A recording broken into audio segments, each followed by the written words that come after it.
It's of course our Pride extravaganza, and what I understand is that it's very busy Pride Day today. So we're very lucky to have a few people with us. I'm good with that. Good. Look at all those pretty women behind you. You are also, of course, but I'm like Oh, distracted. thank you.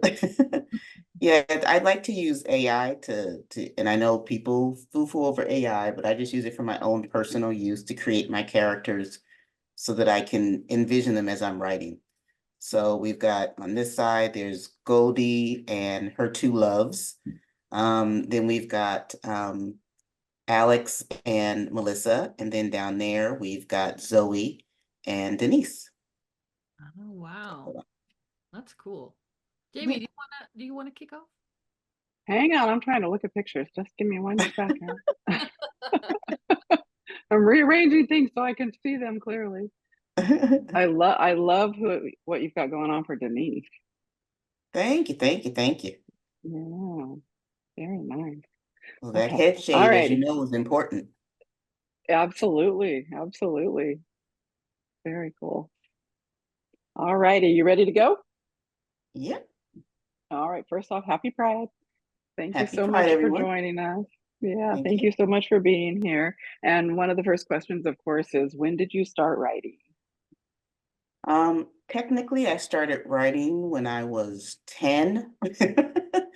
I wrote my first romance about me and Randy Jackson from the Jacksons when I really wanted it to be Janet, but I didn't want anyone to find it. So I made it about Randy because I did like him also. Um, didn't realize back then at 10 years old that I was bisexual, but I liked both of them. So I chose the good one so I wouldn't get in trouble.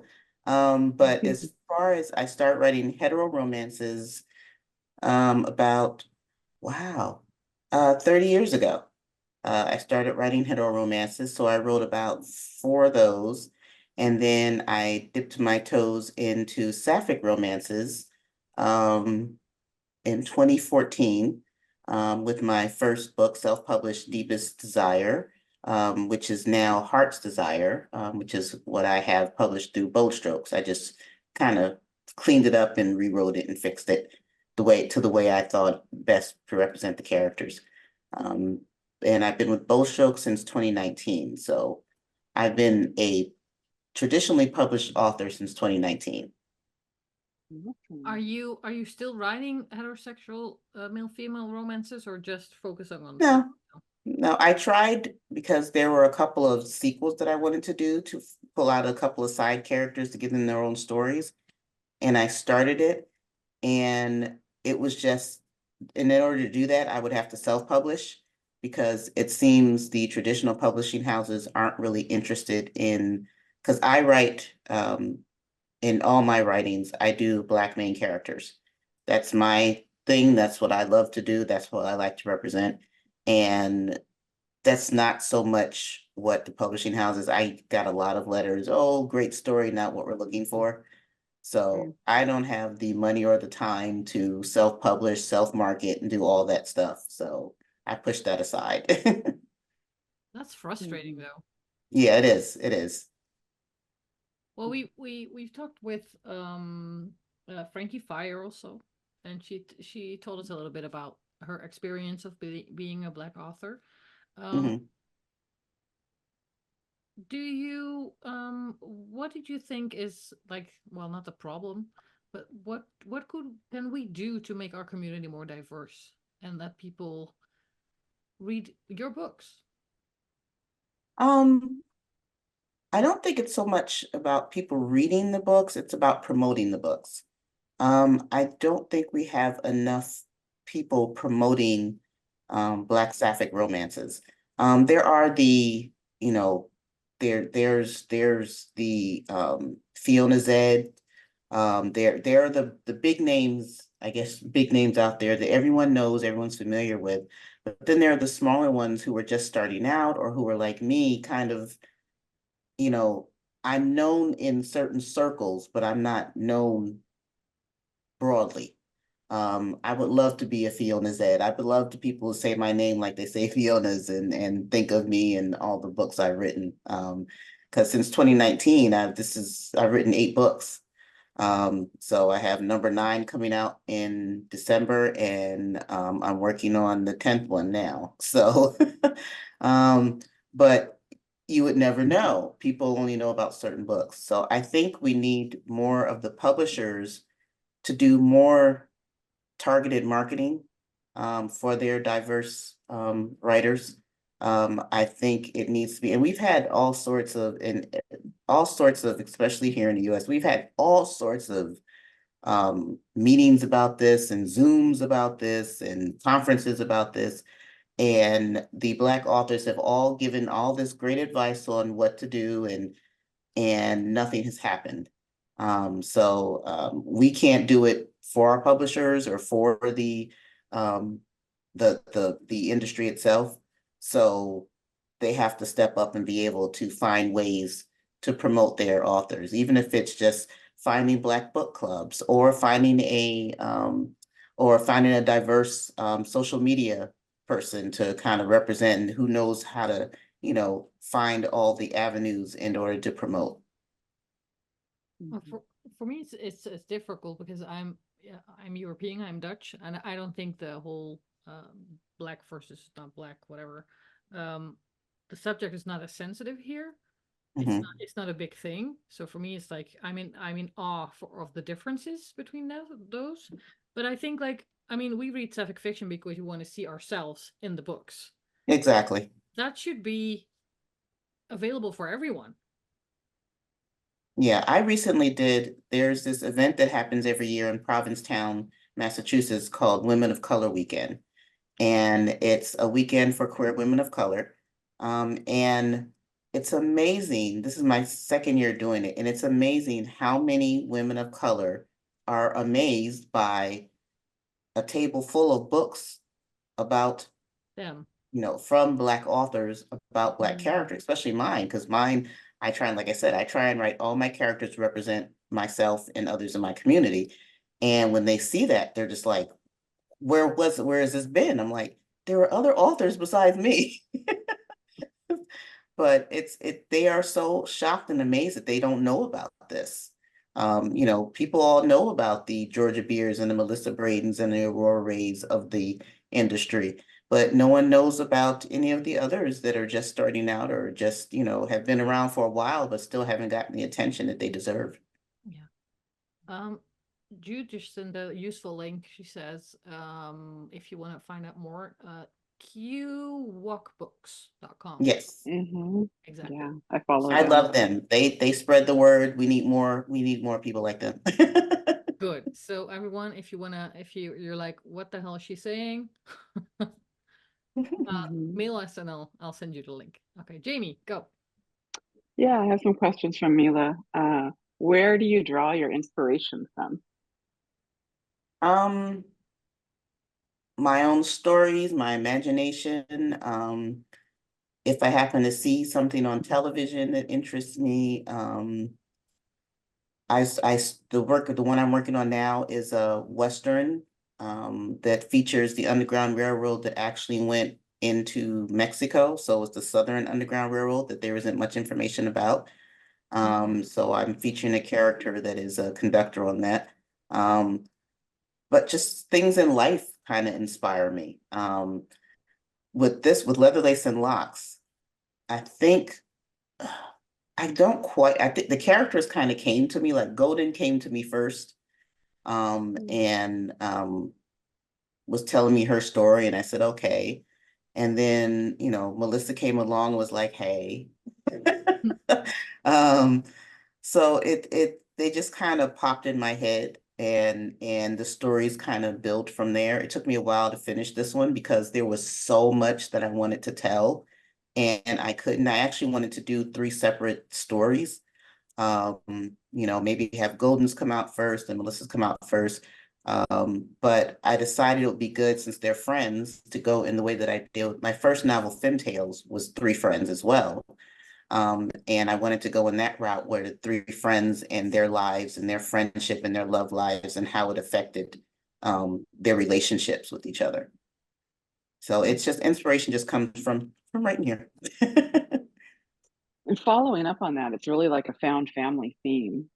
in this Yes. book. And the way that's part of what I loved so much is that you have these three individual characters going through their own coming into self moments, and they're found family that they just so beautifully support each other through that Mm. process. And I'm wondering, how important is that for you to portray that in this book? I think it's very important, especially for the African American queer community.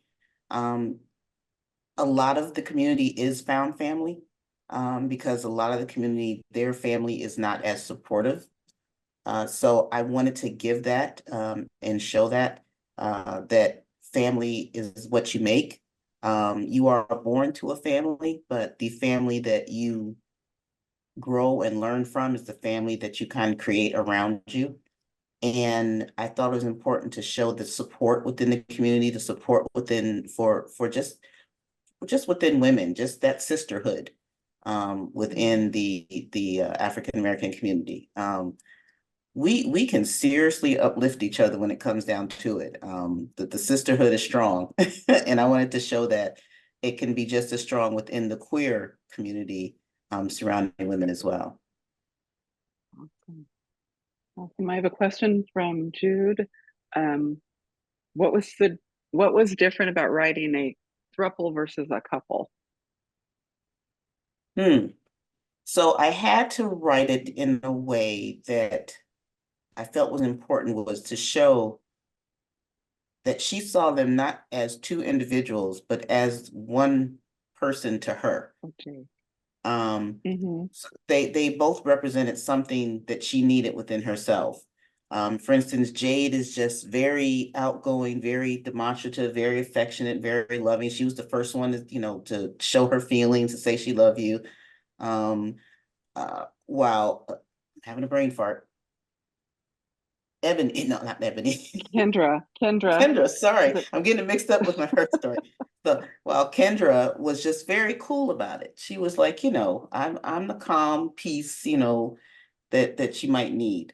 And I think because Golden tried to stay away from relationships, period, because she didn't want to get heartbroken again the way she did when her father passed. I think she needed both of those to kind of even her out and show her that it's possible to love and not be afraid of loving. And it's something that I also kind of felt like I needed in my life. So it's a wishful a wishful building of a character. Like, I kind of put myself in Golden's shoes and kind of imagine what I would want in that situation. And also that was from Jade. I messed up because my eyes are getting old and trying to see this squinty little That's chat. okay. So Look, I have so many sorry, Jade. characters, I get them confused all the time. So Yeah, I'm proud of myself for remembering Kendra's name. That's like, woo, yay, successful day. Anyway, okay, I do have another one from Mila. Is that okay with you, Kaz? I'm sorry, what? I have another question from Mila. I didn't know if you had one you wanted to go to her, if it's okay. I have one from Michelle. She says, "What drew you to burlesque?" I've always been fascinated by burlesque. I've always wanted to take a class. I've never been brave enough to do so. I featured burlesque in one of my earlier books, Masquerade, that takes place during the Harlem Renaissance. So burlesque, I think burlesque to me is such I mean, women that do pole dancing are athletes. To do the tricks and the things that they do on that pole, you got to be strong. But there's something subtle and sexy about burlesque that lends to playing with the imagination more. It's not as obvious. It's the tease, it's the temptation, it's the storytelling. Because there are so many varied burlesque styles of burlesque that it can go on so many different levels. The one I can't quite get into is gorlesque. That's kind of not my forte, but everything else is just the traditional burlesque, and the neoclassical kind of burlesque are so sexy to me. And I think that's what draws me. I love watching, especially beautiful full-figured women, um, show their sexiness through such a dance and through such movements. Jamie, you had another one? I do. Mila's asking, what is your process, your writing process? I start with kind of outlining the story. Well, the characters. I outline the characters. I go through a whole um building their personalities, their backstory, their physical appearance. And now as recently I've started building their looks through the using the AI to just kind of give me a good idea of what, so I try and put them like right up in front of me on the wall so that I can like look at them and kind of talk to them as I'm writing their story. I'm sure my neighbors think I'm crazy because I have a window right here. So if they see me talking to myself, then um, and then I just start writing. From there, I just start building on the writing and going from the story. I'm not one of those people that can like skip and go from one thing to the other. I have to write in order. But I never know what's happening next in my mind. It's playing out like a movie, so I couldn't tell you like I give you a general idea of what's coming up, as far as what their dramas, what they're going to deal with, but like actual, like to tell you like, well, the next scene is going to be this. I could not tell you for the life of me. I'm pretty much, I'm kind of a combination pantser, planner kind of writer. I have a question from Jade. Melissa has a very traumatic past with religion. She ends up with Alex, her first love that knew her during that period. Why did you choose for them to find each other again? Because I think Alex was ready to accept her no matter what. Um, because they had become friends first. Because Melissa had been so shy and she wasn't out. I think it was great that there was a whole other section and like whole other thing that I had for Melissa and Alex, like the whole relationship. But my publisher said, need to cut it down. But I think it was important that she was with someone she can trust because she is new to this, because she is new to her knowing, figuring out who she is, and she's discovering herself. She needed someone that knew her, that trusted her, and that could love her no matter what. And the fact that Alex kind of knew who she was from the beginning, I think was important because it showed that it showed Melissa that there was somebody out there that would let her be herself without judgment. The whole package, like everything Yes, the that whole happened package. before and what she finds out. Exactly. The shy, introverted girl to the kind of a little more confident, woman that she became, to like the sexy, you know, masked dominatrix. She took it all. Alex accepted it all. Mhm. Um, Um, I have a follow-up about Melissa. okay, go. So Melissa had a very traumatic past with the religion, and she evolves herself into Mistress Heart. Can you speak to the significance of the control the Dom exerts in her journey? So I think it was important for her to learn that because she spent her whole life kind of being controlled. Her Mhm. stepfather was the controlling person in that household. Her mother kind of cowed to that. Um, what wasn't in the story was her mother was a drug addict, became a drug addict after her father left. Um, was not there for Melissa growing up, and then she found church, and she found this church with this particular who ended up being her stepfather, and he saved them. So, which he mentions within the story, I saved you, I brought you all up.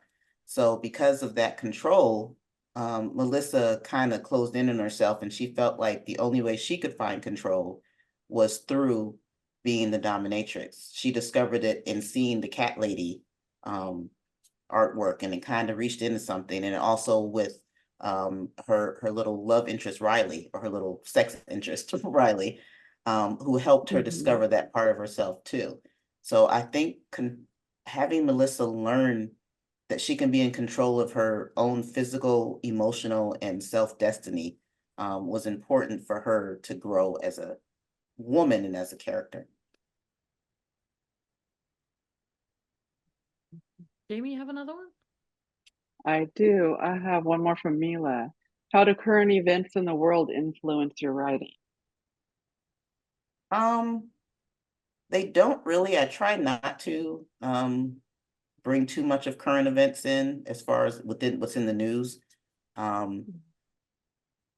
I mean, I bring it in as far as when it comes to building the characters and like the era that they're in or the time that they're in. I try to make this as current as possible with like, settings and what's,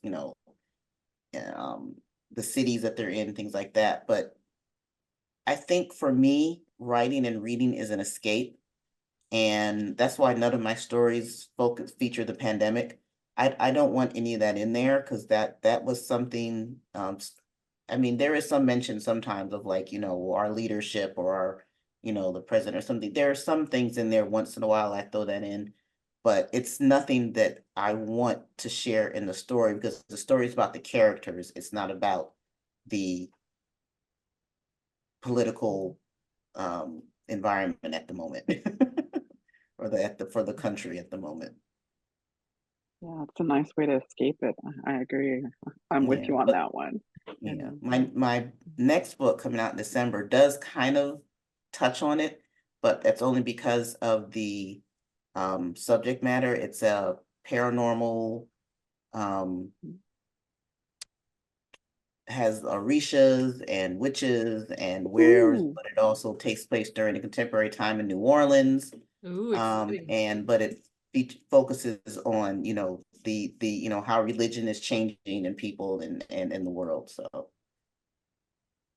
that sounds awesome. Looking Sounds forward to that one. exciting. thank And you. with these three characters, I'm just curious, if you were to write a book, a follow-up book, Mhm. which one would you choose to expand on and focus on? I don't think Zoe and Denise had enough of a story, but I would love to see where Melissa and Alex are right now. Or in the future where they would be. Would Melissa still be, cracking the whip? Or would she be now home, running the art gallery, having children with Alex and just living her life to the best, uh, ability that she wants, living the life that she's always wanted to live. So I think it would probably be Melissa and Alex. Although it would be sexy to do a little novel for a little erotic novel with my little throuple. Mhm. I'm all for it. um, Michelle says, I just wanted to say I found the characters frustratingly wonderful. I wanted them to get over their fears more quickly, but completely understood that fear is difficult to overcome. I was rooting for them. Which of the three main characters did you find most difficult to write? I think Melissa. Really? I think because I relate more to her as far as um the internalizing who she is. And mine had nothing to do with religion, but more to do with just self-confidence, family, and just, how I was brought up. Um, I was very, very insecure. Writing has kind of helped me come out in more ways than one. And I didn't come out until I was in my mid-40s. So I think I mostly relate with her as far as that aspect of it. I love Golden though. Golden is my girl. Golden is who I want to be. She's confident, she's cocky, and she knows it. So It's okay. So you're Melissa now. You want to be golden. Where yes. Zoe? Zoe the Zoe turtle. is so Zoe is the I always like to have that one best friend that doesn't pull any punches, that tells you like it is, Mhm. and that's where Zoe is. I need a Zoe in my life, and I think I found that. I have my own we call ourselves the lovely throuple. I have two best friends, and the three of us are like peas in the pod, and they don't hold back. So they're my Zoes. um, and I like to have that kind of character in every book, that one best friend that like tells you like it is, but she also has her own, excuse the language, shit to deal with. And doesn't really isn't looking at herself. She's too busy trying to tell you what to do and not looking at her own stuff and her own truths. So I think we can all use a Zoe. um That's cool. What other authors, Sapphic or not, inspire you?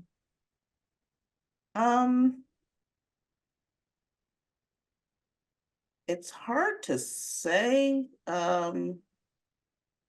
Of course, Fiona, I love Fiona. But everyone writes so differently, and I'm actually just now reading, and a lot of the authors, a lot of the Sapphic, Black Sapphic authors that I'm reading at least, are a lot of the younger ones. Um, um, Kaylin Bayron and her novels. I don't know if you read any of hers. I love hers. Stephanie Shea, Frankie Fire, all the younger ones are inspiring me to at least set an example for them and to kind of be the one to make a pathway for them to come in and do what they need to do. Oh, and Shirley Head, I love her writing. I love her writing, love her writing. I'm not good with mysteries, so but if I wanted to write a mystery, I would, she would just be like, I would be up there. But those are mostly it. I didn't really read a lot because there wasn't a lot for me to read as far as positive imaging of Black Sapphic characters in books. A lot of the books that I read coming up or that were available coming up were very tragic. Um, somebody was dying, somebody went to prison, there was violence, it was just so tragic. And or they didn't stay together because, one of them just couldn't deal with it because religion or family it was just, there was never a happy ending in so many of the ones I read. So it's now that I'm discovering other authors because I'm one as well, and I'm traveling in circles where I get to meet them. So Are there any, you've named two, authors that we should know that we don't yet? um trying to think that you don't know yet. I'd actually have to, if I look through for Sapphic, I think just Stephanie Shea, Frankie Fire, um, Kaylin Bayron, Candace Olih, I think it's Olih. I can't remember. She writes in poetry form though. It's so cool. She doesn't write in the traditional format. Um, those are the newer ones that I know of that I can recommend looking into. Uh, And uh, Stephanie Shea is Shea. Yeah, I love her books. Yeah. Are there any um mainstream Sapphic? You've mentioned Melissa Braden, Georgia Beers. Are there any books that you like that are not from Black authors? I've recently started reading, oh goodness, my tablet. Um, What's it about? Maybe we can help. they're like three different novels. They all take place in the UK. Well, for one, Bray Willows. So Bray Willows, I love Bray Willows. Um, she was the first, her and her wife were the first ones I really met at at a conference that I went to, and they're such loving, wonderful people and such great authors. Um, but the books take place in the UK. They're in Oxford. Um, Claire Ashton? Yeah, meeting yes, Millie Claire and Ashton. yeah, Claire Ashton. Tempting Olivia. Thank you. Yeah. I Okay. have menopause brain, excuse me. But I can almost relate. but yeah, Claire Ashton. I've started her. Yeah. I love her. She's so witty Yeah. and just so, I mean, it takes me a minute because she um just writes in the format and lingo of the UK. So there Mhm. are a lot of words I have to look up real quick because I'm like, what does that mean? But most of them I can generally get just from the context of the sentence. but I love her so much. I am crushing on her so bad right now. I think you can join the group. That's so cool. I'm mindful of the time because we have already chatted for half an hour, but Okay. it's so much fun. Are you okay with a few more questions? Oh, I'm fine. Yep. Okay. Jamie, do you have more? Let me unmute. Yes, I do. So here's one. The book is pretty steamy. How do you approach writing the sex scene? I put on my favorite sexy music, which is Which mostly is B Steadwell, BE, and then Steadwell. Her album Succulent. I put that on. I kind of get myself in the mood just by listening to the music and letting the music kind of play in the background as I try and, write. Um, and that's how I go about doing it. I try and get myself. There are some days where I am not in the mood to write a sex scene, so it takes me a lot longer than it would normally. But I just try and set the mood for it as far as the music, because music is a big thing for me. So music kind of plays into how I do my writing. Like currently I'm listening to country music by Black artists to get in the mood to write my Western. So um but yeah. So listen to Beast Steadwell Succulent and then you'll know. okay. I've been And writing. do you have a name for the book you mentioned that's coming out in December, the paranormal with Eureka's and Yes, it's called The Blessed, Blessed. Ooh. In December? Yes. Cool. I was thinking about I was on the sex scenes. With the thruple, how do you keep track of all the arms and legs and fingers and you have like do you have like are you gonna dry it out? I'm like, okay, if I go there, I do. work. How does that work?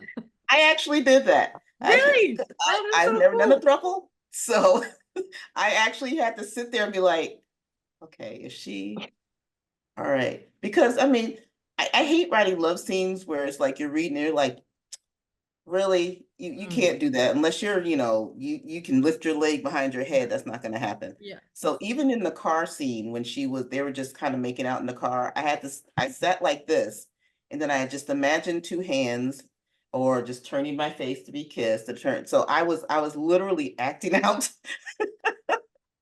Well, I was wondering, I was like, okay, is it like all in your head? Do you have to draw it out? It was. I had to act it out. I had to sit here, which I'm sure looked really ridiculous. Those neighbors of yours are going like, that's she what I was saying. That's Was your that's window when you put the open? blinds down. That's when you put the blinds down. oh, that's hilarious. Okay. Do you have another question, Jamie? One more? Um, if you could write in a genre you've not explored, what would it be? Mystery. I kind of touched on it with Securing Ava, which is a romantic thriller, um, or romantic suspense. But I would love to be able to do a true mystery novel and also a true sci-fi. Um, I just touch on things like with I did Three Wishes, which has a genie in it, so contemporary. So I touch on things, but I don't delve directly into it. I would love to do a space alien sci-fi kind of thing, a purple alien in love with the human, and something to that effect. And maybe there's a few arms that they have. Oh, I want to watch you work that out.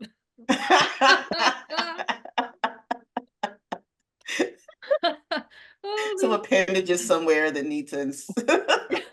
like okay, I need another arm. Wait.